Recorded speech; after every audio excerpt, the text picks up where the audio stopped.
Hey everybody, don't get anxious, get prepared. Your career engineer right here, live with you on our different platforms. Thank you for being here. I don't know if everybody's heard. Everybody, have you heard about we have this new term that's like there's all this chatter happening pre-COVID, post-COVID, what's going to happen next, and where do we go from here? But one thing that's really looming is something called the Great Resignation. I talked about this a little bit on television this morning, and there's so much information about this going on. The mass exodus, the Great Resignation, that we're finding that several folks who throughout this 15 month of the pandemic, they stayed at the job, they sheltered in place, they did all the mass adaptation and adapting and all the new stuff we had to do with tech and touch, and they did it, and they did it well, and they made some improvements, and they've learned some things. But now, 1 year later, folks are dropping them resignations like they're a hot potato. So we're going to talk about that a little bit more in depth today. And no doubt, get your pen and paper. I'm here live to answer any questions you may have. We thank you all for watching on our platforms here on LinkedIn, of course, YouTube, and of course on Twitter. And you can find us everywhere at tcenow.com and find all of our socials. And make sure you join our newsletter, because I think we talked a little bit more, gave you some more intents about this. And for those of you who are going to be part of this mass resignation, things you need to know and some things you need to be aware of. So, y'all know how I love to do things. Like, don't go anywhere. We're going to dive right into this today. And again, I look forward for your questions and your comments. So don't go nowhere. I'll be right back. Watch this.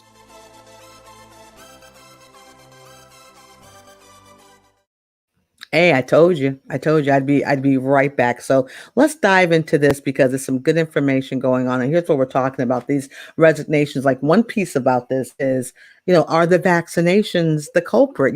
Folks are getting vaccinated. Yes, you need to get vaccinated.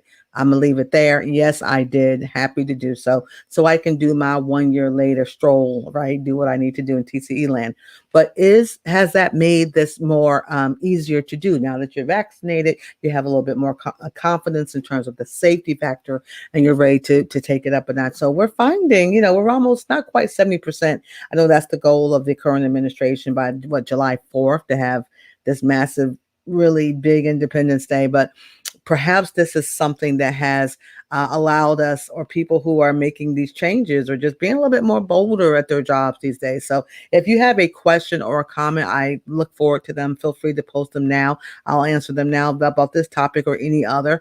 But also, if you do it later, no doubt I will respond, because I'm that kind of person. So remember, don't get anxious, what am I saying? Don't get anxious, what is it? Don't get anxious, get prepared. I've had no coffee. Sidebar, editorial content. No coffee yet. I'm doing this clean and sober. No coffee. Big mistake. Big mistake. Need to get my coffee on to keep going. So here's one thing that's really making this. Where are the facts? Okay, I can feel like people are resigning, but what are the facts? Well, the facts is this: there was several surveys done, and you can Google this information. I mean, it's all over the internet. But anyway, several surveys that were done. And in one survey, they looked at it from a global perspective, because, the whole world was impacted by this, not just the good old US of A. And from a global perspective, there were some numbers up to the high end of about 40% of people looking to resign. And another good reason, well, that people were looking to do the Great Resignation right now, some of the companies, when you did shelter in place and you were essential and you did some of the things you had to do, some of them companies were acting some kind of way. And folk remember now that they were acting some kind of way, and have decided it is time for me to make my mass exodus. So, but 40% worldwide was what one survey said about people thinking about making that change this year. But here's what's funny: in the next month, according to this survey, which came out the end of May, in the next month, about 26% of the job force, those who are thinking about leaving, are seriously thinking about leaving it in about the next 30 days. So that's like 26% of folk currently are working. So, and as you all know, it is a job seeker market right now. We have 8.1 million openings right now. You've seen in your neighborhood, your backyards, and what you've read in other sources, it's been tough for folks to get folk to come into the shop and to stay at the shop and do those things. There's all kinds of reasons being, or what people think the reasons are. But I'm gonna say this: I'm gonna say it this way, for real. To the employers, here's my message to you. Like, everyone is saying back in the office. I'm sure you guys are paying attention. I know I am, to the case with Apple and their employees and what they're saying about, oh, wait a minute, hold up, we're not moving, type of thing, or we don't want to move that way. So we're all paying attention because Apple is, one of the big players in this space. My reading stated that before pandemic, they were not about that remote life. They weren't feeling that. It ain't happening. During the pandemic, yes, they had to make adjustments like most of us. But after the pandemic, guess what? The employees are saying, we ain't about that. We ain't feeling that. And they've done some things to let the CEOs know this. So anyway, back to the office, not so fast, right? Not so fast. For some folks, some great talent that you need who stayed with you, they're like, if I can't have some form of what's been keeping us sustainable and maintainable at my household, like right now, I am not coming back. So it's like, bye bye. I'm doing those what's one of those boy groups, in sync, bye bye bye, or Britney Spears or something. I don't know.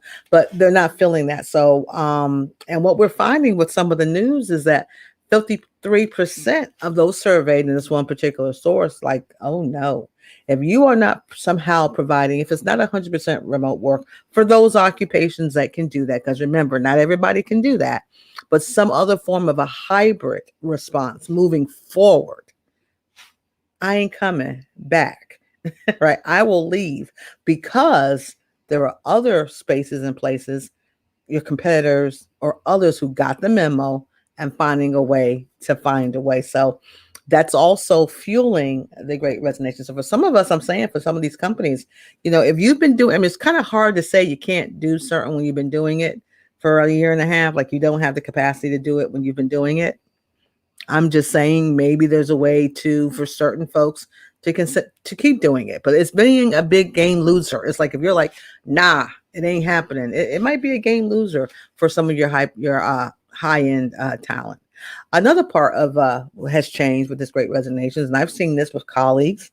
We're all, the world was a certain way before COVID. It's a different way now, but the expectations have changed. I mean, what you expect out of the job is different now. With when you had to shelter in place and you had family, um, family stuff. How about that word? That's a good word, stuff, right? Life stuff, family stuff, all coming to a head. So, and you found a way to manage, and you found a way to keep the lights on and the cupboards full. So things change. What you thought was important, not that it's not less important, you've just prioritized it differently. And you've done that. You've made the system, an ecosystem, to do that. So while we were unemployed or home remote working, we changed the way we think about what we do outside the home to make a living. We just changed the way we think about it.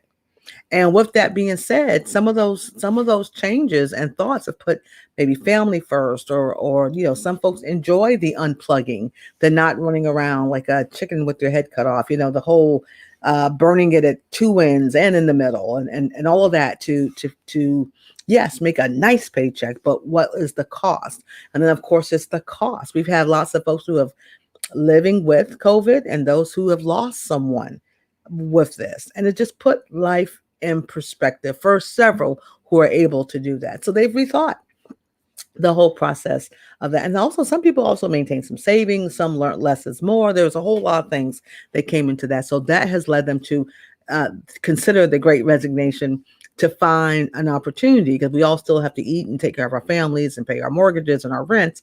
But they found another way to do it, or an employer who offered, guess what, a hybrid flexibility here. So what should folks do? I mean, what can employers do right now? And what I'm suggesting is, I've even suggested this with even things that I'm involved with. There's organizations and industries and clubs, or, churches and things of that nature. Well, what do we do? One of the biggest thing in all the literature I've been reading about this, and then just listening to you all, is employers need to listen. I understand we have a playbook. You've used it for 20 years. You've used it for 30 years. Okay, we get it. But guess what? This little thing called COVID, this little big thing, changed the whole world. It hit every system that we are connected to: healthcare, education, industry, entertainment. Come on, higher ed, K through 12. workplace, workspace, business. Every single industry was impacted. And for 15 months, we did something uniquely different. And for many places, look, there's several people who became billionaires because of what we had to do in the last 15 months. And they're learning from what happened and they're moving forward. They're not going back. So you need to listen to your team, have those policies in place to think about your next steps in terms of how you're going to treat your labor force. Flexibility, but guidelines are necessary. The whole just do what you feel and feel what you do, well, that ain't going to work. That's not going to work. And no one is suggesting that. But you have to have guidelines and accountability and flexibility and have some well thought out plans. And then the other thing I'm going to say is like, just because this remote working is a dynamite, dynamite in a good way for one company, doesn't mean it's going to work for another. And that's where you need to know what's best practice for your company. I mean, if you are someone that have to have boots in the grounds and hands on the shelves, they can't do that remotely. But there might be some other type of hybrid you can do in terms of flexibility and accountability. And why? What's the goal? To produce a great employee experience. Yes, people need to come to work so they can get paid. But let's keep it real. We've learned that the experience matters. I want to love to come and do what I do, or at least like it if I can't love it. you know, but I want to enjoy the work I do. I want meaningful work. I want to enjoy my space and do the work and perform better because I love what I do. So I'm putting more of my workmanship into it. Not that I'm just, I have no value by just moving something from left to right. And it doesn't matter. A robot can do it. So I'm not really that valued. So employers, make that great employee experience, not just for your recruiting side of the house, but also your retention. So, hey, I'm telling you, it's here. If you think it's not coming, you might want to think again. It is coming. Haven't you seen it? Right? I know I have. I mean, I've been so busy because of the Great Resignation. So, but that's our Monday TCE chat right now. And again, thank you so much for being a part of the platform that you're watching on. Again, if you haven't found us, find us everywhere, tcenow.com. But our YouTube, I thank all of you guys on YouTube, over 1,000 subscribers. Y'all are cool. And I love the fact some of y'all catch me live, but a lot of you catch me later. And that's cool because I know where you are. You're at work. And we're tuning in right now on your lunchtime if you're an East Coast person, right? So thank you so much for being a part of our world. You guys stay safe. I look forward to seeing you next Monday at 12 noon. Okay. Be blessed. Stay safe. And remember, don't get anxious. Always stay prepared. Y'all be blessed. I'll see you next time.